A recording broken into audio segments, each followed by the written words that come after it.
Hi hello friends, welcome back to our channel. നമ്മൾ ഇന്ന് ഈ വീഡിയോയിലൂടെ നോക്കാനായിട്ട് പോകുന്നത് നിങ്ങളുടെ പേഴ്സൻ്റെ കറണ്ട് എനർജി എന്താണ് എന്നുള്ളതും അതുപോലെ തന്നെ ഈ ഒരു വ്യക്തി എന്ത് ആക്ഷനാണ് അടുത്തതായി എടുക്കാനായിട്ട് പോകുന്നത് എന്നുള്ളതുമാണ്. അപ്പോൾ ഇതൊരു ജനറൽ റീഡിംഗ് ആണ്, ടൈംലെസ് ആണ്, ജനറൽലെസ് ആണ്. എപ്പോഴാണോ നിങ്ങൾ ഈ ഒരു വീഡിയോ കാണുന്നത് ആ ഒരു സമയം മുതൽ നിങ്ങൾക്ക് റെസിനേറ്റ് ആയി തുടങ്ങുന്നതായിരിക്കും. ഇതിൽ വരുന്ന ക്ലൂസ്, സിറ്റുവേഷൻസ്, എനർജീസ് ഇതെല്ലാം നിങ്ങളുമായിട്ട് റെസിനേറ്റ് ചെയ്യുന്നുണ്ട് എങ്കിൽ ഇതൊരു ഗൈഡൻസ് മെസ്സേജ് മാത്രമായിട്ട് എടുക്കുക. ഇനി റെസിനേറ്റ് ചെയ്യുന്നില്ല എങ്കിൽ ഫോഴ്സ്ഫുള്ളി ആരും റെസിനേറ്റ് ചെയ്യാനായിട്ട് നിൽക്കരുത്. നിങ്ങൾ സ്കിപ്പ് ചെയ്ത് പോവുക. പോസിറ്റീവായിട്ട് തിങ്ക് ചെയ്യുക. നല്ലൊരു റീഡിങ് കിട്ടാനായിട്ട് പ്രാർത്ഥിക്കുക. അപ്പോൾ ഇതാണ് നമുക്കിവിടെ കിട്ടിയിരിക്കുന്ന ഒരു സ്പ്രെഡ്. അപ്പോൾ ഈ ഒരു സ്പ്രെഡിലേക്ക് വരികയാണെന്നുണ്ടെങ്കിൽ ഈ ഒരു പേഴ്സണെ കുറിച്ച് നമ്മൾ പറയുമ്പോൾ ഇവരെ ജഡ്ജ് ചെയ്യാനായിട്ട് ചിലപ്പോൾ നിങ്ങൾക്ക് കഴിയുന്നുണ്ടാവില്ല. അതായത് ഈ ഒരു വ്യക്തിയുടെ മനസ്സ് എന്താണ് എന്ന് ക്ലിയർ ആയിട്ട് മനസ്സിലാക്കാൻ ചിലപ്പോൾ നിങ്ങൾക്ക് സാധിക്കുന്നുണ്ടാവില്ല. ഒരു പക്ഷേ ഈ ഒരു റിലേഷൻഷിപ്പ് തുടങ്ങിയിട്ട് ഒരുപാട് നാളുകളായിട്ടുണ്ടാകാം. ഒരുപാട് കാലത്തെ ഒരു പരിചയം നിങ്ങൾ തമ്മിൽ ഉണ്ടായിരിക്കാം. പക്ഷെ പലപ്പോഴും എന്താണ് ഇവരുടെ ശരിക്കുമുള്ള ഒരു ഇൻറ്റൻഷൻ, അല്ലെങ്കിൽ ഈ ഒരു പേഴ്സൺ ഈ ഒരു റിലേഷൻഷിപ്പ് ശരിക്കും ആഗ്രഹിക്കുന്നുണ്ടോ, അല്ലെങ്കിൽ നിങ്ങളെ അവർ ആത്മാർത്ഥമായിട്ട് സ്നേഹിക്കുന്നുണ്ടോ, ഇതിനൊന്നും നിങ്ങൾക്ക് യാതൊരു ഉറപ്പും ഉണ്ടാവില്ല. അല്ലെങ്കിൽ നിങ്ങൾ തന്നെ നല്ല രീതിയിൽ ചിലപ്പോൾ കൺഫ്യൂസ്ഡ് ആയ ഒരവസ്ഥയിലായിരിക്കും.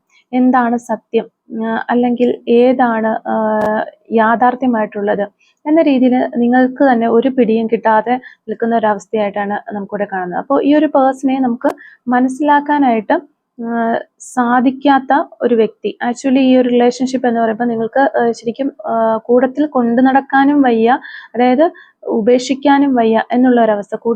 അത് ക്യാരി ചെയ്യാനും പറ്റുന്നില്ല, ഉപേക്ഷിക്കാനും പറ്റുന്നില്ല എന്നൊരവസ്ഥയിലാണ് നിൽക്കുന്നത്. അത് മാത്രമല്ല, ഈ ഒരു റിലേഷൻഷിപ്പ് നിങ്ങളുടെ ലൈഫിൽ കടന്നു വന്ന ശേഷം ഒരുപാട് മാറ്റങ്ങൾ നിങ്ങൾ എന്ന് പറയുന്ന വ്യക്തിക്കും അല്ലെങ്കിൽ നിങ്ങളുടെ സാഹചര്യങ്ങൾക്കും അല്ലാന്നുണ്ടെങ്കിൽ നിങ്ങളുടെ ആറ്റിറ്റ്യൂഡ് എല്ലാം മാറ്റം വന്നിട്ടുണ്ടാവാം. കാരണം നിങ്ങളുടെ ലൈഫിലൊരു ലേണിംഗ് പ്രോസസ്സിന് വേണ്ടിയിട്ട് വന്നിട്ടുള്ള ഒരു റിലേഷൻഷിപ്പാണിത് എന്ന് വേണമെങ്കിൽ നമുക്ക് പറയാനായിട്ട് സാധിക്കും. അത്തരത്തിലുള്ള ഒരുപാട് മാറ്റങ്ങൾ അല്ലെങ്കിൽ ഒറ്റപ്പെടൽ, അല്ലെങ്കിൽ ലൈഫിൽ ഇതുവരെ അനുഭവിക്കാത്ത ചില ട്രോമയിലൂടെ കടന്നുപോക്കുകൾ, ഇവയൊക്കെ ഒരുപാട് സാഹചര്യങ്ങളിലൂടെ ഇങ്ങനെ മുന്നോട്ട് പോകാനായിട്ട് ഈ ഒരു റിലേഷൻഷിപ്പ് കാരണമായിട്ടുണ്ട്. ചിലപ്പോൾ നിങ്ങൾ നോർമലി മറ്റുള്ള വ്യക്തികളോടോ അല്ലെങ്കിൽ നിങ്ങളുടെ ഫാമിലി മെമ്പേഴ്സിനോടോ ഒക്കെ ഈ ഒരു പേഴ്സണോട് നിൽക്കുന്ന പോലെ നിങ്ങൾ നിന്നിട്ടുണ്ടാവില്ല, അല്ലെങ്കിൽ ഇവർക്ക് കൊടുക്കുന്ന ആ ഒരു പരിഗണന ലൈഫിൽ ആർക്കും ചിലപ്പോൾ കൊടുത്തിട്ടുണ്ടാവില്ല. പക്ഷെ അത്രത്തോളം ഒരു ഇമ്പോർട്ടൻസ് ഈ ഒരു പേഴ്സണ് നിങ്ങൾ കൊടുത്തിട്ടുണ്ട്. അപ്പോൾ ഈ ഒരു പേഴ്സണുമായിട്ടുള്ള നിങ്ങളുടെ റിലേഷൻഷിപ്പ് ഏത് തരത്തിലാണെന്നുണ്ടെങ്കിലും തീർച്ചയായിട്ടും അവരുടെ ലൈഫിൽ മറ്റുള്ള കാര്യങ്ങൾ നിങ്ങളോടൊപ്പം ബാലൻസ് ചെയ്ത് കൊണ്ടുപോകാനായിട്ട് ശ്രമിച്ചുകൊണ്ടിരിക്കുകയായിരുന്നു അവർ എന്നുള്ളത് നമുക്കിവിടെ കാണാൻ പറ്റുന്നുണ്ട്. ഒരു പക്ഷേ ഈ ഒരു പേഴ്സൺ ഇതുപോലെ ഒരു ഇമ്പോർട്ടൻ്റ് ആയിട്ടുള്ള, അല്ലെങ്കിൽ ഇതിനേക്കാൾ ഇമ്പോർട്ടൻ്റ് ആയിട്ടുള്ള എന്തെങ്കിലുമൊക്കെ കാര്യങ്ങളൊക്കെ ലൈഫിലുള്ള ഒരു വ്യക്തിയായിരിക്കാം. ചിലപ്പോൾ അവരുടെ ഒരു ഫാമിലിയിൽ നിന്ന് ഇതുപോലെ ഫാമിലിയൊക്കെ കെയർ ചെയ്യേണ്ടുന്ന ഒരു വ്യക്തി ആയിരിക്കാം. ചിലരെ സംബന്ധിച്ച് പറയുകയാണെന്നുണ്ടെങ്കിൽ മറ്റേതെങ്കിലും ഒരു റിലേഷൻഷിപ്പ് ആയിരിക്കും അവർക്കുള്ളത്. അപ്പൊ എന്താണെന്നുണ്ടെങ്കിലും നിങ്ങളെ പിടിവിടാതെ ഈ ഒരു പേഴ്സൺ ചേർത്ത് പിടിച്ചിട്ടുണ്ടായിരുന്നു. അല്ലാന്നുണ്ടെങ്കിൽ ബാലൻസ് ചെയ്ത് അവരുടെ ലൈഫിൽ നിങ്ങളും കൂടി വേണം എന്നുള്ള ആ ഒരു സ്റ്റേജിൽ ഈ ഒരു പേഴ്സൺ കൊണ്ടുപോയതായിട്ട് തന്നെ നമുക്കിവിടെ കാണാൻ സാധിക്കുന്നുണ്ട്. പക്ഷെ നിങ്ങളുടെ റിലേഷൻഷിപ്പിന്റെ ഏതെങ്കിലും ഒരു സമയത്ത്, ഒരു ഘട്ടത്തിൽ നിങ്ങളിലേക്കുള്ള ആ ഒരു ഫോക്കസ് കുറഞ്ഞ് ഈ ഒരു പേഴ്സൺ മറ്റുള്ള കാര്യങ്ങൾക്ക് കൂടുതൽ പ്രാധാന്യം കൊടുത്ത് പോയിട്ടുണ്ടാവാം, മുൻഗണന കൊടുത്തിട്ടുണ്ടാവാം, കൂടുതൽ മുൻഗണന മറ്റുള്ള കാര്യങ്ങൾക്ക് കൊടുത്തിട്ടുണ്ടാകാം. അപ്പോൾ ചില സമയങ്ങൾ നിങ്ങൾക്ക് അത് ഫീൽ ചെയ്തേക്കാം, ഈ ഒരു പേഴ്സൺ ഏറ്റവും കൂടുതൽ നിങ്ങളോടാണ് സ്നേഹമുള്ളത്. ചിലപ്പോൾ അവർ തന്നെ അങ്ങനെ എക്സ്പ്രസ് ചെയ്തിട്ടും ഉണ്ടാകാം, നിങ്ങളുടെ അടുത്ത് പറഞ്ഞിട്ടുണ്ടാകും. പക്ഷെ പിന്നെയും നിങ്ങൾ തമ്മിലുള്ള എന്തെങ്കിലും പ്രശ്നങ്ങളോ ക്ലാഷസോ അല്ലെങ്കിൽ ഈ ഒരു പേഴ്സണൽ സിറ്റുവേഷൻ ചേഞ്ച് ചെയ്യുമ്പോൾ അത് തീർച്ചയായിട്ടും നിങ്ങളുടെ റിലേഷൻഷിപ്പിനെ ബാധിച്ചതായിട്ട് നമുക്ക് കാണാനായിട്ട് സാധിക്കുന്നത്. അതായത് ഒരു ഓൺ ആൻഡ് ഓഫ് പോലെ ആയിരിക്കാം ചിലപ്പോൾ ഈ ഒരു റിലേഷൻഷിപ്പ് പോയിട്ടുണ്ടാകുന്നത്. അപ്പം ഈ ഒരു വ്യക്തിയുടെ ഒരു മൈൻഡ് സെറ്റ് എന്താണോ, അല്ലെങ്കിൽ അവരുടെ ഒരു സറൗണ്ടിങ്സ് എന്താണോ, ഇതിനെയെല്ലാം ബേസ് ചെയ്തിട്ടാണ് നിങ്ങളുടെ റിലേഷൻഷിപ്പ് മുന്നോട്ട് പോകുന്നത് എന്ന് വേണമെങ്കിൽ പറയാം. അതായത് സത്യം പറയുകയാണെന്നുണ്ടെങ്കിൽ ഈ ഒരു റിലേഷൻഷിപ്പിൽ നിങ്ങളുടെ സാഹചര്യത്തിനോ നിങ്ങളുടെ ഇമോഷൻസിനോ മറ്റു കാര്യങ്ങൾക്കോ ഒന്നും വലിയൊരു വാല്യൂ ഇല്ല. തീർച്ചയായിട്ടും ഈ ഒരു പേഴ്സന്റെ ഒരു ഈ ഒരു വ്യക്തിയാണ് ഇത് ശരിക്കും മുന്നോട്ട് കൊണ്ടുപോകുന്നത്. അതിന്റെ പുറകെ നിങ്ങൾ ഇങ്ങനെ പോയിക്കൊണ്ടിരിക്കുന്നു എന്ന് വേണമെങ്കിൽ നമുക്ക് പറയാനായിട്ട് സാധിക്കും. അപ്പോൾ കറന്റ് നോക്കുകയാണെങ്കിൽ നിങ്ങൾ തമ്മിൽ നോ കോണ്ടാക്റ്റിലായിരിക്കാം, സെപ്പറേഷനിലായിരിക്കാം, ചിലപ്പോൾ ബ്രേക്കപ്പിൽ കൂടി ആകാനുള്ള ചാൻസ് ഉണ്ട്. ചിലപ്പോൾ എന്തെങ്കിലും തരത്തിലുള്ള ഒരു ആർഗ്യുമെന്റ്സ് കഴിഞ്ഞിട്ട് മിണ്ടാതിരിക്കുന്ന ഒരു സിറ്റുവേഷനും ആയിരിക്കാം. അപ്പോൾ എങ്ങനെയാണെന്നുണ്ടെങ്കിലും ഇതുപോലെയുള്ള ഒരു സിറ്റുവേഷൻ നിങ്ങളുടെ റിലേഷൻഷിപ്പിനകത്ത് ഇതിനു മുൻപ് ഉണ്ടായിട്ടുണ്ട്. ചിലപ്പോൾ അത്രയും ആ ഒരു ക്രൂഷ്യൽ ആയിട്ടുള്ള സിറ്റുവേഷനിലൂടെ ഒക്കെ നിങ്ങൾ കടന്നു പോകുന്നു. ചിലപ്പോൾ നിങ്ങളുടെ പ്രാർത്ഥന, ഈ ഒരു പേഴ്സണിന് വേണ്ടിയിട്ടുള്ള കാത്തിരിപ്പിന് ഒക്കെ ശേഷം വീണ്ടും അവർ നിങ്ങളുടെ ലൈഫിൽ കടന്നു വന്നിട്ടുണ്ടാവാം. ചിലപ്പോൾ ആ ഒരു സമയത്ത് നിങ്ങൾ വിചാരിച്ചിട്ടുണ്ടാവാം ഇതോടുകൂടി എല്ലാം ഓക്കെ ആയി, ഇനി പ്രശ്നങ്ങളൊന്നുമില്ല. ചിലപ്പോൾ ഒരുപാട് കാത്തിരിപ്പിന് ശേഷം വീണ്ടും വന്നവരൊക്കെ ആകാം. അല്ലാന്നുണ്ടെങ്കിൽ ചെറിയ ചെറിയ വാക്ക് തർക്കങ്ങളൊക്കെ കഴിഞ്ഞ് അല്ലെങ്കിൽ വഴക്കുകളൊക്കെ കഴിഞ്ഞ് അല്ലെങ്കിൽ ചെറിയൊരു സമയത്തിനുള്ളിൽ ഒരു സെപ്പറേഷനിലൊക്കെ പോയിട്ടുള്ളവരാണ്. ഇതിനു മുൻപ് അങ്ങനെ ആയിരിക്കാം. അപ്പോൾ ആ ഒരു സെപ്പറേഷൻ വന്നപ്പോൾ അത് കാര്യങ്ങളൊക്കെ സോൾവ് ചെയ്ത് നിങ്ങൾ വീണ്ടും ഈ ഒരു റിലേഷൻഷിപ്പിലേക്ക് വന്ന് അതിങ്ങനെ മുന്നോട്ട് പോയതിനു ശേഷമാണ് ഇപ്പോഴുള്ള ഈ ഒരു അകൽച്ച നമുക്കിവിടെ കാണാനായിട്ട് സാധിക്കുന്നത്. അതായത് നിങ്ങൾ തമ്മിൽ എന്തെങ്കിലുമൊക്കെ പ്രശ്നങ്ങളൊക്കെ വരുന്ന സമയത്ത് പിന്നെയും നിങ്ങളൊരു റീയൂണിയനിലേക്ക് വരുന്ന സമയത്ത് നിങ്ങളുടെ പേഴ്സൺ നിങ്ങൾക്ക് പല സ്നേഹ വാഗ്ദാനങ്ങളോ പ്രോമിസസ് ഒക്കെ തരുന്നുണ്ടാവാം. അപ്പൊ അത്തരത്തിലുള്ള കാര്യങ്ങളൊക്കെ നിങ്ങൾക്ക് തരുന്നുണ്ടാകാം. അല്ലെങ്കിൽ ചിലപ്പോൾ നിങ്ങളെ ഹാപ്പി ആയിട്ട് വെക്കുന്നുണ്ടാകാം. ആ ഒരു സമയത്ത് ഇനി ഇങ്ങനെ പ്രശ്നങ്ങൾ ഉണ്ടാവില്ല എന്ന് ചിലപ്പോൾ പറയുന്നുണ്ടാവാം അവർ. പക്ഷെ നിങ്ങൾ ആഗ്രഹിക്കുന്ന പോലെ അതിനൊരു സ്റ്റെബിലിറ്റി കിട്ടുന്നുണ്ടാവില്ല. വീണ്ടും പ്രശ്നങ്ങൾ ഉണ്ടാകാം. അല്ലെങ്കിൽ ചിലപ്പോൾ ഈ ഒരു പേഴ്സൺ അന്ന് പറഞ്ഞ എല്ലാ കാര്യങ്ങളും മറന്ന് മറ്റൊരു വ്യക്തി എന്ന രീതിയിലൊക്കെ നിങ്ങൾ ആ ഒരു രീതിയിൽ നിങ്ങൾക്ക് തോന്നും, വേറെ ഏതോ ഒരാൾ വന്ന് നിൽക്കുന്ന പോലെ വരെ നിങ്ങൾക്ക് തോന്നുന്നു. അല്ലെങ്കിൽ നിങ്ങൾക്ക് ആ ഒരു രീതിയിൽ ഫീൽ ചെയ്തേക്കാം. അല്ലെങ്കിൽ ഇത്രയും ഒരു സ്ട്രോങ് കമ്മിറ്റ്മെന്റോ കാര്യങ്ങളോ ഒക്കെ തന്നിട്ടുള്ള ഒരു പേഴ്സൺ ആണോ ഇപ്പോൾ ഇത്തരത്തിൽ മാറിക്കളയുന്നത് എന്നുള്ളൊരു ചിന്താഗതി ചിലപ്പോൾ നിങ്ങൾക്ക് ഉണ്ടായേക്കാം. കാരണം ഇവർക്ക് തന്നെ ഇവർ പറയുന്ന കാര്യങ്ങൾക്ക് അല്ലെങ്കിൽ നിങ്ങൾക്ക് തരുന്ന പ്രോമിസസിന് പാലിക്കാനായിട്ട് ഇവർക്ക് തന്നെ കഴിയുന്നില്ല എന്നുള്ളതാണ്. അപ്പോൾ ഒരു മെയിൻ പ്രശ്നം, അപ്പോൾ കറന്റ്ലി നിങ്ങൾ തമ്മിലുള്ള ഒരു സെപ്പറേഷൻ എന്ന് പറയുന്നത് ഇതിനു മുൻപ് ഉണ്ടായിട്ടുള്ളതുപോലെ ചിലപ്പോൾ അത്രയും ഒരു നിസ്സാരമായിട്ടുള്ളതായിരിക്കില്ല. അല്ലെങ്കിൽ അതിനേക്കാളും കുറച്ചുകൂടി ഒരു ഡെപ്ത് കൂടിയ തരത്തിലായിരിക്കാം. ചിലപ്പോൾ നേരത്തെ നിങ്ങൾ തമ്മിൽ ഉണ്ടായിട്ടുള്ള എന്തെങ്കിലും പിണക്കങ്ങളാണ് അല്ലെങ്കിൽ എന്തെങ്കിലും ഇഷ്യൂസ് ഒക്കെ ആണെന്നുണ്ടെങ്കിൽ പെട്ടെന്ന് പരിഹരിച്ചു പോയിട്ടുണ്ടാവാം. പക്ഷെ ഇപ്പോൾ നിങ്ങളുടെ ഈ ഒരു റിലേഷൻഷിപ്പിൽ ഉണ്ടായിട്ടുള്ള സംഭവങ്ങൾ എന്ന് പറയുന്നത് അതിനേക്കാൾ കുറച്ചും കൂടി നിങ്ങളെ ഒരു ടെൻഷനാക്കുന്ന തരത്തിലുള്ള പ്രശ്നങ്ങളായിരിക്കാം. അപ്പോൾ ഇങ്ങനെയുള്ള പ്രശ്നങ്ങൾ നിലനിൽക്കുന്നത് കൊണ്ടാണ് നിങ്ങൾക്ക് കറക്റ്റായിട്ട് ഈ ഒരു പേഴ്സണെ ജഡ്ജ് ചെയ്യാനായിട്ട് സാധിക്കാത്തത്. കാരണം ചില സമയത്ത് ഈ ഒരു പേഴ്സൺ കാണിക്കുന്ന ഒരു സ്നേഹം, ആത്മാർത്ഥത അല്ലെങ്കിൽ വർത്തമാനങ്ങളൊക്കെ കേട്ട് കഴിയുമ്പോൾ നിങ്ങൾക്ക് അത്രമേലൊരു ഡീപ്പ് റിലേഷൻഷിപ്പാണ്, അല്ലെങ്കിൽ ഈ ഒരു പേഴ്സൺ അത്രയും എന്നെ സ്നേഹിക്കുന്നുണ്ട് എന്നൊരു എനർജി നിങ്ങളുടെ മനസ്സിനകത്ത് കിടക്കുകയാണ്. പക്ഷെ ഇൻ ദ സെയിം ടൈം പല പ്രശ്നങ്ങളും കാര്യങ്ങളൊക്കെ കടന്നു വരുമ്പോൾ ചിലപ്പോൾ നിങ്ങൾക്ക് ഇതിൽ നിന്നൊന്ന് പോയാലോ, അല്ലെങ്കിൽ ഒരുപാട് ഞാൻ ഇതിനകത്ത് സഫർ ചെയ്യുന്നു എന്നൊക്കെ നിങ്ങൾ ചിന്തിക്കുന്നുണ്ട്. പക്ഷെ എന്നിട്ടും നിങ്ങൾക്ക് ഇതിൽ നിന്ന് പുറത്തു കിടക്കാനായിട്ട് സാധിക്കുന്നില്ല. ബിക്കോസ് ഈ ഒരു പേഴ്സന്റെ ആ ഒരു സ്നേഹമാണ് നിങ്ങളെ ആക്ച്വലി ഇതിനകത്ത് പിടിച്ചു നിർത്തുന്നത്. മാത്രമല്ല ഇതിന്റെ ഒരു ഒറിജിനാലിറ്റി എന്താണെന്നുള്ളത് നിങ്ങൾക്ക് മനസ്സിലാക്കാനായിട്ട് കഴിയുന്നുമില്ല. ഒരു പക്ഷെ നിങ്ങളും ഈ ഒരു പേഴ്സണും അത്രമേ സ്നേഹിക്കുന്നത് കൊണ്ടായിരിക്കാം ഇവരുടെ ഒരു പോസിറ്റീവ് സൈഡ് മാത്രമേ ചിലപ്പോൾ നിങ്ങൾക്ക് കാണാനായിട്ട് നിങ്ങൾ ശ്രമിക്കുന്നുണ്ടാവും. എന്തോരം വേദനയും വിഷമവും കാര്യങ്ങളൊക്കെ അനുഭവിച്ചു കഴിഞ്ഞാൽ പോലും ചിലപ്പോൾ നിങ്ങളായിട്ട് തന്നെ അല്ലെങ്കിൽ നിങ്ങൾ തന്നെ മാനസികമായിട്ട് ഈ ഒരു പേഴ്സണെ സപ്പോർട്ട് ചെയ്യുന്നുണ്ടാവാം, അല്ലെങ്കിൽ ന്യായീകരിക്കുന്നുണ്ടാവാം. അവര് നിങ്ങളിൽ നിന്ന് മാറി നിൽക്കുകയോ അല്ലെങ്കിൽ പ്രശ്നങ്ങളൊക്കെ ഉണ്ടാക്കുകയോ അവരുടെ സാഹചര്യം അത്തരത്തിലായതുകൊണ്ടല്ലേ അവർ ആ ഒരു പ്രശ്നങ്ങളും കാര്യങ്ങളൊക്കെ ഉണ്ടാക്കിയത് എന്ന് വിചാരിച്ച് നിങ്ങൾ സ്വയമേ തന്നെ അവരെ ന്യായീകരിച്ച് ആശ്വാസം കണ്ടെത്തുന്നുണ്ടാവാം. കാരണം നിങ്ങൾ അത്രമേൽ ഈ ഒരു പേഴ്സണെ ഇഷ്ടപ്പെടുന്നുണ്ട്. അതാണ് അതിൻ്റെ ഒരു റീസൺ എന്ന് പറയുന്നത്. ഒരു കണക്കിന് പറയുകയാണെന്നുണ്ടെങ്കിൽ നിങ്ങൾക്ക് ഈ ഒരു റിലേഷൻഷിപ്പ് എന്ന് പറയുന്ന ഒരു ഡിവൈൻ ലവ് ആണ്. ആ ഒരു ഫ്രീക്വൻസിയിലാണ് നിങ്ങൾ ഈ ഒരു ബന്ധം കാണുന്നത്. അതുകൊണ്ടാണ് നിങ്ങൾ അത്രത്തോളം മാനസികമായിട്ട് ഇതിനൊരു വാല്യൂ കൊടുക്കുന്നത്. അത് മാത്രമല്ല ഈ ഒരു റിലേഷൻഷിപ്പിൽ നിന്ന് അല്ലെങ്കിൽ ഈ ഒരു വ്യക്തിയിൽ നിന്ന് നിങ്ങൾ പ്രതീക്ഷിക്കുന്നതും ആ ഒരു സ്നേഹം മാത്രമായിരിക്കാം. അപ്പോൾ ഈ ഒരു പേഴ്സന്റെ മറ്റൊരു കാര്യങ്ങളും ചിലപ്പോൾ നിങ്ങൾക്ക് ആവശ്യം ഉണ്ടാകണമെന്നില്ല. ഒരു മെറ്റീരിയലിസ്റ്റിക് ആയിട്ടുള്ള കാര്യങ്ങൾ, ഫൈനാൻഷ്യൽപരമായിട്ട് കാര്യങ്ങൾ, ഇതൊന്നും നിങ്ങൾക്ക് വേണ്ട. നിങ്ങൾക്ക് ആ ഒരു പ്യുവർ സ്നേഹം മാത്രം മതിയായിരിക്കും. ആണെന്നുണ്ടെങ്കിൽ ഇത്തരത്തിലാണെങ്കിൽ നിങ്ങൾക്ക് അല്ലെങ്കിൽ ഈ ഒരു പേഴ്സന്റെ പണമോ പ്രശസ്തിയോ എന്താണ് അവർക്ക് ഏറ്റവും മുന്നിൽ നിൽക്കുന്നത്, അങ്ങനെയുള്ള ഒരു കാര്യങ്ങളും നിങ്ങൾക്ക് ചിലപ്പോൾ വേണമെന്നുണ്ടാവില്ല. നിങ്ങൾക്ക് ആക്ച്വലി വേണ്ടത് ഈ ഒരു പേഴ്സന്റെ ഒരു സ്നേഹം മാത്രം, അല്ലെങ്കിൽ നിങ്ങൾക്ക് ഒരു സപ്പോർട്ട്. അത്രയും ഒരു ഡിവൈനായിട്ട് നിങ്ങൾ ഈ ഒരു റിലേഷൻഷിപ്പിനെ കാണുന്നത്. അതായത് നിങ്ങളുടെ ലോകത്ത് നിങ്ങളും ഈ ഒരു പേഴ്സണും മാത്രമേ ഉള്ളൂ. അതിനകത്ത് മറ്റാരും എൻ്റർ ചെയ്യാനായിട്ട് നിങ്ങൾ ആഗ്രഹിക്കുന്നുമില്ല. നിങ്ങളുടെ ലോകം എന്ന് പറയുന്നത് ഈ ഒരു വ്യക്തിയാണ്.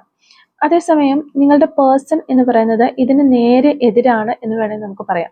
അതായത് ആ ഒരു വ്യക്തിക്ക് ഈവൻ നിങ്ങളുടെ റിലേഷൻഷിപ്പിലാണെന്നുണ്ടെങ്കിൽ പോലും പല കാര്യങ്ങളും മറ്റുള്ള പലരോടും ചോദിച്ചിട്ടായിരിക്കാം ഇവർ ചെയ്യുന്നത്. അല്ലെങ്കിൽ ഈ വ്യക്തി നിങ്ങളും കൂടി എന്തെങ്കിലും ഒരു തീരുമാനമോ കാര്യങ്ങളോ ഒക്കെ എടുത്തിട്ടുണ്ടെങ്കിൽ പോലും മൂന്നാമത് ഒരാൾ പറഞ്ഞു കഴിഞ്ഞിട്ടുണ്ടെങ്കിൽ അല്ലെങ്കിൽ ഈ ഒരു പേഴ്സൺ വിശ്വസ്തരാണെന്ന് തോന്നുന്ന മറ്റാരെങ്കിലും പറഞ്ഞു കഴിഞ്ഞാൽ അതായിരിക്കും ചിലപ്പോൾ അവർ പരിഗണിക്കുക.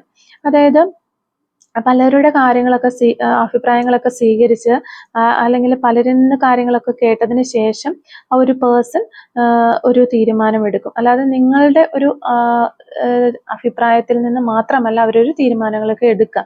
അപ്പൊ ആ ഒരു പേഴ്സന്റെ ഒരു ശരിക്കും പറഞ്ഞാൽ അവർക്കൊരു ചാഞ്ചാട്ടമുണ്ട്. അതായത് ഒറ്റയ്ക്കൊരു തീരുമാനം മുറിച്ചെടുത്ത് മുന്നോട്ട് പോകാനായിട്ട് കഴിയാതെ നിൽക്കുന്ന ഒരു വ്യക്തിയാണ്. പല കാര്യങ്ങളിലും പലരുടെയും അഭിപ്രായം കേട്ട് അങ്ങനെയൊക്കെ വരുമ്പോൾ എന്ത് പറ്റുമെന്ന് വെച്ച് കഴിഞ്ഞാൽ ഒരു റിലേഷൻഷിപ്പ് എന്ന് പറയുമ്പോൾ ശരിക്കും പറഞ്ഞു കഴിഞ്ഞാൽ 2 പേരാണ് ഇതിനകത്തുള്ളതെങ്കിൽ അവരുടെ 2 പേരുടെയും തീരുമാനങ്ങളായിരിക്കും ഇതിനകത്ത് നടപ്പിലാക്കേണ്ടത്. അല്ലാന്നുണ്ടെങ്കിൽ 2 പേരും ഒരുമിച്ചായിരിക്കണം കാര്യങ്ങൾ പ്ലാൻ ചെയ്ത് മുന്നോട്ട് കൊണ്ടുപോകേണ്ടത്. അപ്പോൾ അതിന് പകരമായിട്ട് മറ്റേതെങ്കിലും ഒരു വ്യക്തിയുടെ തീരുമാനങ്ങളോ അല്ലെങ്കിൽ അവരുടെ എന്തെങ്കിലും കുത്തിത്തിരിപ്പുകളോ ഒക്കെ വന്നു കഴിയുമ്പോൾ ചിലപ്പോൾ നിങ്ങൾക്ക് ഇഷ്ടമില്ലാത്തൊരു വ്യക്തിയാണ് ഈ ഒരു പേഴ്സന്റെ ഫ്രണ്ട് എങ്കിൽ തീർച്ചയായിട്ടും നിങ്ങൾക്ക് എതിരായിട്ടുള്ള കാര്യങ്ങൾ മാത്രമേ അതിനകത്ത് സംഭവിക്കുള്ളൂ. അതായത് ആ ഒരു തേർഡ് പാർട്ടി ഇന്റർഫിയറൻസ് കൊണ്ട് നല്ലതുപോലെ നമുക്ക് കാണാൻ സാധിക്കുന്ന ഒരു റിലേഷൻഷിപ്പ് ആണിത്. നിങ്ങളുടേത് മാത്രമല്ല, നമ്മൾ ആദ്യമേ പറഞ്ഞതുപോലെ ഈ ഒരു വ്യക്തി നിങ്ങളുടെ റിലേഷൻഷിപ്പിനോടൊപ്പം അല്ലെങ്കിൽ ഒരുപടി മുകളിലേക്ക് മറ്റേതോ ഒരു റിലേഷൻഷിപ്പോ കാര്യത്തിലോ ഫോക്കസ് ചെയ്തിട്ടുണ്ട്. അല്ലെങ്കിൽ അതും കൂടി ബാലൻസ് ചെയ്ത് കൊണ്ടുപോകാനായിട്ട് ഇവർ ശ്രമിക്കുന്നതായിട്ട് നമുക്ക് ആദ്യമേ തന്നെ കാണാനായിട്ട് പറ്റിയിരുന്നു. അങ്ങനെയുള്ള ഒരു എനർജി ഉണ്ടെന്നുള്ളത് നമുക്കിവിടെ പറയാനായിട്ട് സാധിക്കുന്നുണ്ട്. അപ്പോൾ ആദ്യഘട്ടങ്ങളിലെല്ലാം ഈ ഒരു പേഴ്സൺ അത് ബാലൻസ് ചെയ്ത് കൊണ്ടുപോകാനായിട്ട് സാധിച്ചിട്ടുണ്ടാവുക ഇവർക്ക്. പിന്നെ അത് കഴിയാതെ വന്നപ്പോഴത്തേക്കും നിങ്ങളെ ആയിരിക്കും അവർ അതിൽ നിന്ന് ഒഴിവാക്കിയിട്ടുണ്ടാവുക. അല്ലെങ്കിൽ നിങ്ങൾക്ക് തരുന്ന പരിഗണനയും കാര്യങ്ങളും എല്ലാം ഒഴിവാക്കി ഇവർ മുന്നോട്ട് പോയിട്ടുണ്ടാവുക. അതിനകത്ത് കൂടുതൽ ഫോക്കസ് കൊടുത്ത്, അതായത് ഒരേ സമയത്ത് നമ്മൾ പറയുന്ന പോലെ 2 വള്ളത്തിൽ കാലിടുക എന്ന് പറയുന്ന പോലെ അവിടെയും ഇവിടെയും ഇല്ലാത്തൊരവസ്ഥയിലേക്ക് പെട്ടുപോകും. അപ്പൊ ശരിക്കും ഈ ഒരു പേഴ്സണൽ ലൈഫിൽ ചിലപ്പോൾ സംഭവിച്ചുകൊണ്ടിരിക്കുന്ന ഇതുപോലെയുള്ള കാര്യങ്ങളൊക്കെ ആയിരിക്കാം. ആക്ച്വലി ഈ ഒരു പേഴ്സൺ നിങ്ങളുടെ റിലേഷൻഷിപ്പ് ഇപ്പോൾ നിങ്ങളുടെ ബന്ധം എങ്ങനെയുള്ളതായാലും നിങ്ങളെ ഉപേക്ഷിച്ച് പോകാനോ ഈ ഒരു റിലേഷൻഷിപ്പ് വേണ്ട എന്ന് വെക്കാനോ ഒന്നും ഇവർക്ക് കഴിയില്ല. അതുകൊണ്ടാണ് നമ്മൾ നേരത്തെ പറഞ്ഞ പോലെ ഇതിനു മുൻപ് നിങ്ങൾ തമ്മിൽ ഒരു സെപ്പറേഷനോ വഴക്കുകളോ ഒക്കെ ഉണ്ടായിട്ടുണ്ടെങ്കിൽ പോലും നിങ്ങൾ തമ്മിൽ ഒരു റീയൂണിയൻ ആയി പോയിട്ടുള്ളത്. അല്ലെങ്കിൽ ഈ ഒരു പേഴ്സൺ വന്നിട്ട് ഒരു പ്രോമിസസോ കാര്യങ്ങളോ കമ്മിറ്റ്മെന്റ്സോ ഒക്കെ തരുമ്പോൾ നിങ്ങളെ ഒന്ന് ആശ്വസിപ്പിച്ചതിന് ശേഷം വീണ്ടും മാറി നിൽക്കുന്ന ഒരു എനർജിയിലേക്ക് ഇവർ പോകുന്നത്. അതുകൊണ്ടാണ്, അതായത് ബേസിക്കലി നിങ്ങൾ ഈ ഒരു റിലേഷൻഷിപ്പ് വിട്ട് പുറത്തേക്ക് പോകരുതെന്ന് ഈ ഒരു പേഴ്സൺ ആഗ്രഹിക്കുന്നുണ്ട്. പക്ഷെ അവരുടെ ഒരു സാഹചര്യം കൊണ്ടും അല്ലാന്നുണ്ടെങ്കിൽ ഈ ഒരു പേഴ്സൺ തന്നെ ഏറ്റെടുത്ത് വെച്ചിരിക്കുന്ന ചില കാര്യങ്ങൾ കൊണ്ടും അവർക്ക് അത് മെയിൻ ആയിട്ട് കൊണ്ടുപോകാനായിട്ട് സാധിക്കണം. അപ്പോൾ ഇത് ചെയ്തു കൊണ്ടുപോകാത്തത് പലപ്പോഴും ഇവർക്ക് ഡിസ്റ്റർബൻസ് ഉണ്ടാക്കുന്നുണ്ടാകാം, നിങ്ങളിലേക്ക് വരാനായിട്ട് സാധിക്കുന്നില്ല. അപ്പൊ ഈ പേഴ്സണോട് നിങ്ങൾ ചിലപ്പോൾ ക്ലാരിറ്റിയും കാര്യങ്ങളൊക്കെ ചോദിക്കുന്നും ഉണ്ടാകാം, ഒരു സ്റ്റെബിലിറ്റി നിങ്ങൾ ചോദിക്കുന്നുണ്ടാകാം. അപ്പൊ ഇങ്ങനെയുള്ള കാര്യങ്ങളൊക്കെ വരുമ്പോൾ മനഃപൂർവ്വം ഇവർ സൈലന്റ് ആയിട്ട് നിൽക്കുകയോ അല്ലെങ്കിൽ നിങ്ങളിൽ നിന്ന് ഒഴിഞ്ഞു മാറി നിൽക്കുകയോ ഒക്കെ ചെയ്യുന്നു.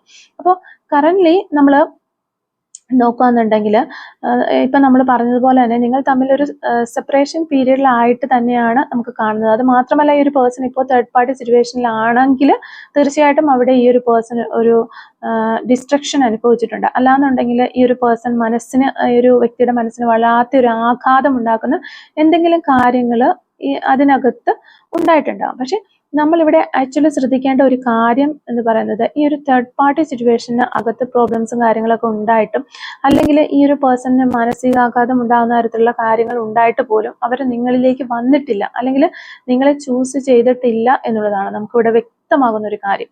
അപ്പോൾ നമ്മൾ ഓൾറെഡി പറഞ്ഞു, ഇപ്പോൾ നിങ്ങൾ തമ്മിൽ നോ കോണ്ടാക്റ്റിലായിരിക്കാം അല്ലെങ്കിൽ സെപ്പറേഷനിലായിരിക്കാം എന്നുള്ളത്. അപ്പോൾ ആ ഒരു സെപ്പറേഷൻ അവിടെ മെയിൻറ്റെയിൻ ചെയ്ത് നിലനിന്ന് പോകുന്നത് ഈ ഒരു പേഴ്സൺ തേർഡ് പാർട്ടി സിറ്റുവേഷനകത്ത് പ്രശ്നങ്ങൾ ഉണ്ടായിട്ടും നിങ്ങളെ സമീപിക്കാത്തത് കൊണ്ടാണ്. മാത്രമല്ല ഈ ഒരു പേഴ്സൺ ആ ഒരു ബുദ്ധിമുട്ടിൽ നിന്ന് രക്ഷപ്പെട്ട് മുന്നോട്ട് വരുന്നതായിട്ട്, അല്ലെങ്കിൽ ഒരു ട്രോമയിൽ നിന്ന് പുറത്ത് കിടക്കുന്നതായിട്ട് മറ്റു പല വഴികളും അന്വേഷിച്ച് നടന്നതായിട്ട് തന്നെ നമുക്ക് കാണാനായിട്ട് സാധിക്കുന്നത്. അല്ലെങ്കിൽ മറ്റേതെങ്കിലും മാർഗങ്ങൾ ഈ ഒരു പേഴ്സൺ സ്വീകരിച്ചിട്ടുണ്ടാകും, അല്ലെങ്കിൽ വേറെ എന്തെങ്കിലും പോംവഴികളൊക്കെ അന്വേഷിച്ച് അവർ പോയിട്ടുണ്ടാകും. കാരണം വേറെ എന്തൊക്കെയോ മാർഗങ്ങളിലൂടെ ഈ ഒരു പേഴ്സൺ സഞ്ചരിച്ച് പോയിട്ടുള്ളതാണ് നമുക്ക് കാണാനായിട്ട് സാധിക്കുന്നത്. അപ്പോൾ ആ ഒരു തേർഡ് പാർട്ടി സിറ്റുവേഷനിൽ ആ ഒരു പേഴ്സൺ ആ പേഴ്സണ് വന്നിട്ടുള്ള ബുദ്ധിമുട്ടുകളും കാര്യങ്ങളും എന്താണോ, അല്ലെങ്കിൽ അവരുടെ ആ ഒരു മനസ്സിനേറ്റ വേദന എന്താണോ, ആ ഒരു ആഘാതം എന്താണോ, ഈ കാര്യങ്ങളെല്ലാം എന്താണോ അത് പരിഹരിക്കാനായിട്ട്, അല്ലെങ്കിൽ അതൊന്ന് സോൾവ് ചെയ്യാനായിട്ട് ഈ ഒരു പേഴ്സൺ മറ്റേതെങ്കിലും ഒരു മാർഗം അന്വേഷിച്ച് പോയിട്ടും നിങ്ങളിലേക്ക് വന്നിട്ടില്ല എന്നുള്ളതാണ് നമുക്കിവിടെ വിസിബിൾ ആകുന്നത്. പക്ഷെ നമ്മൾ മനസ്സിലാക്കേണ്ട ഒരു കാര്യം, അവർ ഏത് വഴി അന്വേഷിച്ച് പോയിട്ടും അവരാഗ്രഹിക്കുന്ന ആ ഒരു സൊല്യൂഷനും കാര്യങ്ങളും ഒന്നിൽ നിന്നും കിട്ടിയിട്ടില്ല. ഈ ഒരു പേഴ്സൺ ഇപ്പോൾ ആകെ ഒരു ഐസൊലേറ്റഡ് ആയി നിൽക്കുന്ന ഒരു അവസ്ഥയാണ്, അല്ലെങ്കിൽ മാനസികമായിട്ട് ഒറ്റപ്പെട്ടു പോകുന്ന ഒരു അവസ്ഥ തന്നെയാണ്.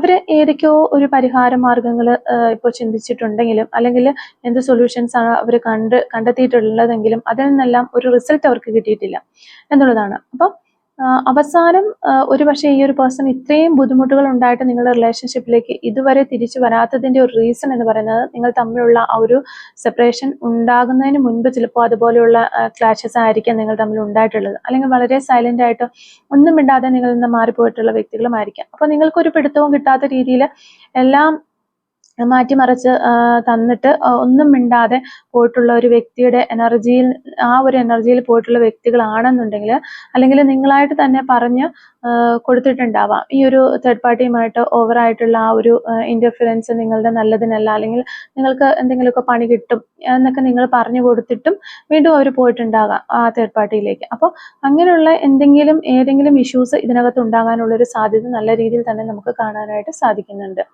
അത് മാത്രമല്ല ഈ ഒരു വ്യക്തി ചിലപ്പോൾ എല്ലാ കാര്യങ്ങളും അത്രയും ഒരു ഹോണസ്റ്റ് ആയിട്ട് തുറന്നു പറയുന്ന ഒരു പേഴ്സൺ ആയിരിക്കണം എന്നില്ല. നമ്മൾ ആദ്യമേ തന്നെ പറഞ്ഞു, ഇവരുടെ ഒരു മൈൻഡ് എന്താണെന്ന് മനസ്സിലാക്കി എടുക്കുക എന്ന് പറയുന്നത് തന്നെ ഒരു ടാസ്ക് ആണ്. അപ്പൊ ചിലപ്പോൾ ആ ഒരു പേഴ്സന്റെ മനസ്സിനകത്ത് ചിന്തിക്കുന്ന കാര്യങ്ങളായിരിക്കില്ല അവർ എക്സ്പ്രസ് ചെയ്യുന്നത്, അപ്പൊ നമ്മളോട് കാണിക്കുന്നത്. അതായത് ഒരുപാട് സീക്രട്സ് മെയിൻറ്റെയിൻ ചെയ്യുന്നതായിട്ട് നമുക്ക് കാണാം. ആ ഒരു രഹസ്യം ഈ ഒരു റിലേഷൻഷിപ്പിനകത്തുണ്ട്. അതായത് നമ്മൾ തന്നെ വിചാരിക്കും ചില വ്യക്തികൾക്ക് കാര്യങ്ങളെല്ലാം ഓപ്പൺ ആയിട്ട് പറഞ്ഞുകൂടെ, അല്ലെങ്കിൽ എല്ലാ കാര്യങ്ങളും ഓപ്പൺ ആയിട്ട് കമ്മ്യൂണിക്കേറ്റ് ചെയ്ത് കഴിഞ്ഞാൽ പിന്നെ പരസ്പരം പറഞ്ഞു കഴിഞ്ഞാൽ തീരാവുന്ന പ്രശ്നങ്ങളൊക്കെ ഉള്ളൂ എന്ന്. പക്ഷെ ചില വ്യക്തികൾ അങ്ങനെയാണ്, എത്രയൊക്കെ നമ്മൾ പറഞ്ഞു കൊടുത്തു കഴിഞ്ഞാലും അവർ ഓപ്പൺ അപ്പ് ആവില്ല. കുറേയധികം രഹസ്യങ്ങൾ അവരുടെ മനസ്സിനകത്ത് ഉണ്ടാവാം. ചിലപ്പോൾ അവരുടെ ഒരു ചിന്താഗതി എന്ന് പറയുന്നത് എല്ലാം തുറന്നു പറഞ്ഞു കഴിഞ്ഞാൽ പ്രശ്നങ്ങൾ കൂടുതൽ വഷളായാലോ എന്ന് അവർ ചിന്തിക്കുന്നുണ്ടാവും. അല്ലെങ്കിൽ ചിലപ്പോൾ പാർട്ട്ണർ അത് വേറൊരു രീതിയിൽ മനസ്സിലാക്കിയാലോ എന്നുള്ളത് കൊണ്ടും ആയിരിക്കും. അപ്പോൾ ആ ഒരു തരത്തിൽ കംപ്ലീറ്റ്ലി ഹോണസ്റ്റ് ആയിട്ട് നിൽക്കാതെ, അല്ലെങ്കിൽ ഒരുപാട് രഹസ്യങ്ങൾ മനസ്സിനകത്ത് സൂക്ഷിച്ചിട്ട് അത്രയൊന്നും പുറത്ത് കാണിക്കാത്ത വ്യക്തികളും ഉണ്ട്. ഒരു പക്ഷേ ഈ ഒരു തേർഡ് പാർട്ടിയോടുള്ള നിങ്ങളുടെ പേഴ്സന്റെ ഒരു മനോഭാവം എന്താണ് നിങ്ങൾ തന്നെ ഈ ഒരു പേഴ്സണോട് ചോദിച്ചിട്ടുണ്ടാകും. പക്ഷെ അതൊന്നും അവർ ഓപ്പൺ ആയിട്ട് പറയുകയോ അല്ലാന്നുണ്ടെങ്കിൽ നിങ്ങൾക്കൊരു ക്ലാരിറ്റി തരികയോ ഒന്നും ചെയ്തിട്ടുണ്ടാവില്ല. അപ്പോൾ തീർച്ചയായിട്ടും ഒരുപാട് സീക്രട്സ് മെയിൻറ്റെയിൻ ചെയ്ത് കൊണ്ടുപോകുന്ന ഒരു റിലേഷൻഷിപ്പാണ്, അല്ലെങ്കിൽ ഈ ഒരു പേഴ്സന്റെ ഒരു ക്യാരക്ടർ അങ്ങനെയാണ് എന്ന് വേണമെങ്കിൽ പറയാം. അപ്പോൾ അതൊക്കെ കൊണ്ട് തന്നെയാണ് അവിടെ ഇത്രയും ഒരു പ്രോബ്ലംസും കാര്യങ്ങളൊക്കെ ഉണ്ടായിട്ടും അവരത് നിങ്ങളെ അറിയിക്കാതെ മറ്റു കുറേ സൊല്യൂഷൻസും കാര്യങ്ങളൊക്കെ അന്വേഷിച്ച് അതിന്റെ പുറകെ ഇങ്ങനെ പോയിക്കൊണ്ടിരുന്നത്. അതുകൊണ്ടാണ്. പക്ഷെ നമ്മൾ നേരത്തെ പറഞ്ഞതുപോലെ തന്നെ അവര് ശ്രമിച്ച ആ വഴികളിൽ നിന്ന് എല്ലാം അവര് പരാജയപ്പെട്ടിരിക്കുന്ന ഒരവസ്ഥയാണ് അവർക്കുള്ളത്. അതുകൊണ്ട് തന്നെ നിങ്ങളിലേക്ക് വരാനായിട്ട് ആഗ്രഹിക്കുന്നു, ഒരു ന്യൂ ബിഗിനിങ് എന്നുള്ള ഒരു രീതിയിൽ ചിന്തിക്കുന്നതായിട്ട് നമുക്ക് കാണാം. അതാണ് ഇവിടെ വന്നിരിക്കുന്ന ഒരു ലാസ്റ്റ് എനർജീസ് നമുക്ക് വരുന്നത്. അതായത് എല്ലാ വഴികളും അടഞ്ഞു, ഇനി നിങ്ങളിലേക്ക് വരാം എന്ന് അവർ ചിന്തിക്കുന്നു എന്നപോലെ ഒരു എനർജിയാണ്. മാക്സിമം അവർക്കുണ്ടായിരുന്ന ഒരു ഡിപ്രഷനും നിന്ന് പുറത്തു കടക്കാൻ വേണ്ടിയിട്ട് എല്ലാ വഴികളും അന്വേഷിച്ച് നോക്കിയിട്ടുള്ള ഒരു പേഴ്സൺ ആണ്. പക്ഷെ ഒന്നിനും ഒരു ഫലം കണ്ടില്ല.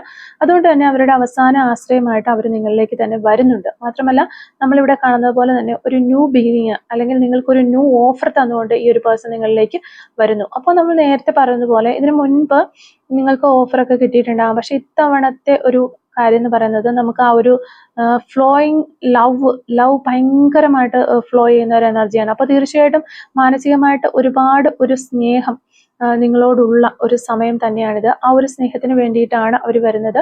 അപ്പോൾ എങ്ങനെയാണെന്നുണ്ടെങ്കിലും ഈ ഒരു തേർഡ് പാർട്ടി സിറ്റുവേഷനിൽ നിന്ന് അവർക്ക് കിട്ടിയ ആ ഒരു അടി നിങ്ങൾ അറിയാതിരിക്കാൻ വേണ്ടി മാക്സിമം ശ്രമിക്കുന്ന ഒരു വ്യക്തിയാണ്. അതിനു വേണ്ടിയിട്ട് കുറേ വഴികൾ തിരഞ്ഞു നോക്കി, പക്ഷെ ഒന്നും നടക്കുന്നില്ല. അപ്പോൾ എന്താണെന്നുണ്ടെങ്കിലും ഇവിടുത്തെ ഒരു പ്രസന്റ് എനർജിയിൽ അവർ സ്നേഹമാണ് ഇപ്പോൾ നിങ്ങളിൽ നിന്ന് ആഗ്രഹിക്കുന്നത്, അല്ലെങ്കിൽ ഒരു ലവ്, കെയർ, അഫെക്ഷൻ അത്തരത്തിലുള്ള എനർജിയാണ് ഇപ്പോൾ അവർക്ക് വേണ്ടത്. മറ്റൊരു ദുരുദ്ദേശത്തിനുമല്ല അവർ വരുന്നത്. ഒരു പക്ഷേ അവർ വളരെ ഒറ്റപ്പെട്ടു പോയതുകൊണ്ടായിരിക്കാം. അത്രയും ആ ഒരു സ്നേഹം ആഗ്രഹിക്കുന്ന ആ ഒരു ഇമോഷണൽ ഫീലിംഗ് തന്നെയാണ് നമുക്കിവിടെ കാണാനായിട്ട് പറ്റുന്നത്. അപ്പോൾ തീർച്ചയായിട്ടും ഈ ഒരു പേഴ്സൺ ഒരു ഓഫറുമായിട്ട് നിങ്ങളിലേക്ക് വരും, അല്ലെങ്കിൽ നിങ്ങൾ ആഗ്രഹിക്കുന്ന പോലെ ഒരു കമ്മിറ്റ്മെന്റ് തന്നുകൊണ്ടായിരിക്കാം നിങ്ങളിലേക്ക് വരുന്നത്. പക്ഷേ ഈ ഒരു പേഴ്സൺ എല്ലാ കാര്യങ്ങളും ഓപ്പൺ ആയിട്ട് നിങ്ങളോട് പറയണമെന്നില്ല. അവരുടെ ലൈഫിൽ നടന്നിട്ടുള്ള ആ ഒരു ട്രോമ എന്താണെന്നോ, അല്ലെങ്കിൽ തേർഡ് പാർട്ടിയിൽ നിന്ന് കിട്ടിയ ഒരു വിഷമ കാര്യങ്ങളൊക്കെ എന്താണെന്നോ ഒക്കെ ചിലപ്പോൾ നിങ്ങളോട് പറയാനായിട്ട് സാധ്യത കുറവാണ്. എങ്കിലും നിങ്ങളുടെ ഒരു സ്നേഹത്തിന് വേണ്ടിയിട്ട്, അല്ലെങ്കിൽ ഈ ഒരു റിലേഷൻഷിപ്പ് നഷ്ടപ്പെടാതിരിക്കാൻ വേണ്ടി വീണ്ടും ഈ ഒരു വ്യക്തി നിങ്ങളിലേക്ക് വരുന്നതായിട്ട് തന്നെയാണ് കാണുന്നത്. ഓക്കെ, അപ്പോൾ ഇതിനു മുൻപും ഈ ഒരു പേഴ്സൺ ഓഫറുമായിട്ട് നിങ്ങളുടെ റിലേഷൻഷിപ്പിലേക്ക് വന്നിട്ടുണ്ട്. പക്ഷെ ചിലപ്പോൾ നിങ്ങൾക്ക് ഇത്രയും വലിയൊരു കാര്യമായിട്ടൊന്നും അത് തോന്നിയിട്ടുണ്ടാവില്ല. ഇതിനു മുന്നേ ഞങ്ങൾ തമ്മിൽ ഇതുപോലെ തന്നെ ഒരു കോംപ്രമൈസ് ചെയ്ത, അല്ലെങ്കിൽ ഇഷ്ടത്തിൽ പോയിരുന്നതാണ്. പക്ഷെ വീണ്ടും ഈ ഒരു പേഴ്സന്റെ സ്വഭാവം മാറിയല്ലോ എന്ന് ചിന്തിക്കുന്നവരൊക്കെ ഉണ്ടാകാം. എങ്ങനെയാണെന്നുണ്ടെങ്കിലും ഇതിന്റെ കൂടുതൽ ഒരു ഫ്യൂച്ചറിലേക്ക് നമ്മൾ ഇപ്പോൾ പോകുന്നില്ല. ഈ ഒരു വ്യക്തി നിങ്ങളിലേക്ക് വരാനായിട്ട് തീരുമാനിച്ചിരിക്കുന്നു എന്ന് നമുക്ക് വ്യക്തമായിട്ട് കാണാം. അപ്പൊ ആ ഒരു സ്നേഹം കൊണ്ടാണ്, അല്ലെങ്കിൽ ആ ഒരു ഇമോഷൻസ് നിങ്ങളോട് ഉള്ളത് കൊണ്ടാണ് എന്ന് ഈ റീഡിങ്ങിൽ നിന്ന് നമുക്ക് മനസ്സിലാക്കാനായിട്ട് കഴിഞ്ഞിട്ടുള്ളത്. അപ്പോൾ തീർച്ചയായിട്ടും ഇത് നിങ്ങളുടെ സിറ്റുവേഷൻ ആണ്, അല്ലെങ്കിൽ നിങ്ങളുടെ റിലേഷൻഷിപ്പ് ഒക്കെ ആണെന്നുണ്ടെങ്കിൽ തീർച്ചയായിട്ടും കമന്റ് വഴി അറിയിക്കുക. ഈ ഒരു റീഡിങ്ങുമായിട്ട് റിലേറ്റ് ചെയ്ത് വരുന്ന കുറച്ച് ക്ലൂസ് കൂടി നമുക്കൊന്ന് നോക്കാം. Clues related to this reading. Clues related to this reading. Okay, first clue നമുക്ക് കിട്ടിയിരിക്കുന്നത് 1988 എന്ന് പറയുന്നൊരു വർഷമാണ്. അതുപോലെ ഹെൽത്ത് ഇഷ്യൂസ് എന്ന് കിട്ടുന്നുണ്ട്. ഈ ഒരു സമയത്ത് നിങ്ങൾക്ക് നിങ്ങളുടെ പേഴ്സണൊക്കെ ഒരു ഹെൽത്ത് ഇഷ്യൂസ് ഉള്ള ഒരു സമയമായിരിക്കാം. അതുപോലെ സെൻസ് ഓഫ് ഹ്യൂമർ എന്ന് പറയുന്നൊരു ക്ലൂ നമുക്ക് കിട്ടുന്നുണ്ട്. ലെറ്റർ എഫ് നമുക്കിവിടെ കിട്ടുന്നുണ്ട്. യു ക്യാൻ ട്രസ്റ്റ് എന്ന് പറയുന്നൊരു ക്ലൂ കിട്ടുന്നു. 2 വീക്സ് എന്ന് പറയുന്നൊരു പോസിബിലിറ്റി നമുക്കിവിടെ കിട്ടുന്നുണ്ട്. ബ്യൂട്ടിഫുൾ ഐസ്, നിങ്ങളുടെ പേഴ്സൻ്റെയോ അല്ലെങ്കിൽ നിങ്ങളുടെ ഒക്കെ കണ്ണുകൾ കാണാനായിട്ട് എന്തെങ്കിലുമൊക്കെ ഒരു പ്രത്യേകത ഉണ്ടായിരിക്കാം എന്ന് വിചാരിക്കുകയാണ്. ലോങ് ഡിസ്റ്റൻസിലുള്ള ഒരു റിലേഷൻഷിപ്പ് ആയിരിക്കും അത്. ഡാൻസ് എന്ന് പറയുന്നൊരു ക്ലൂ നമുക്കിവിടെ കിട്ടുന്നുണ്ട്. സോഷ്യൽ മീഡിയ എന്ന് പറയുന്നൊരു ക്ലൂ കിട്ടുന്നുണ്ട്. നമ്പർ 23 നമുക്കിവിടെ കിട്ടുന്നുണ്ട്. അതുപോലെ 1 month എന്ന് പറയുന്നൊരു പോസിബിലിറ്റി നമുക്ക് കിട്ടുന്നു. ഈഗോ എന്ന് പറയുന്നൊരു ക്ലൂ കിട്ടുന്നുണ്ട്. നമ്പർ 49 നമുക്കിവിടെ കിട്ടുന്നുണ്ട്. ലെറ്റർ എം നമുക്ക് കിട്ടുന്നു. 1983 എന്ന് പറയുന്നൊരു വർഷം കിട്ടുന്നുണ്ട്. അതുപോലെ തന്നെ 1977 നമുക്ക് കിട്ടുന്നുണ്ട്. ഗ്രീൻ കളർ ആയിരിക്കാം നിങ്ങൾക്കോ നിങ്ങളുടെ പേഴ്സണൊക്കെ ഇഷ്ടമുള്ളൊരു കളർ എന്ന് വിചാരിക്കുന്നു. നമ്പർ 25 നമുക്ക് കിട്ടുന്നുണ്ട്. ലെറ്റർ ടി നമുക്കിവിടെ കിട്ടുന്നുണ്ട്. സപ്പോർട്ടീവ്, നിങ്ങളുടെ പേഴ്സൺ നിങ്ങൾക്ക് വളരെ സപ്പോർട്ടീവ് ആയിട്ടുള്ള പേഴ്സൺ ആകാനുള്ള ചാൻസ് ഉണ്ട്. 1981 എന്ന് പറയുന്നൊരു വർഷം കിട്ടുന്നുണ്ട്. 1999 എന്ന് പറയുന്നൊരു വർഷം കിട്ടുന്നുണ്ട്. ലെറ്റർ ഇസഡ് നമുക്കിവിടെ കിട്ടുന്നുണ്ട്. അതുപോലെ തന്നെ നമ്പർ 50 നമുക്കിവിടെ കിട്ടുന്നുണ്ട്. മലപ്പുറം ജില്ല നമുക്ക് കിട്ടുന്നുണ്ട്. 2002 എന്ന് പറയുന്നൊരു വർഷവും നമുക്കിവിടെ കിട്ടുന്നുണ്ട്. അപ്പോൾ ഇത്രയും ക്ലൂസ് ആണ് ഈ ഒരു റീഡിങ്ങുമായിട്ട് റിലേറ്റ് ചെയ്ത് നമുക്ക് കിട്ടിയിട്ടുള്ളത്.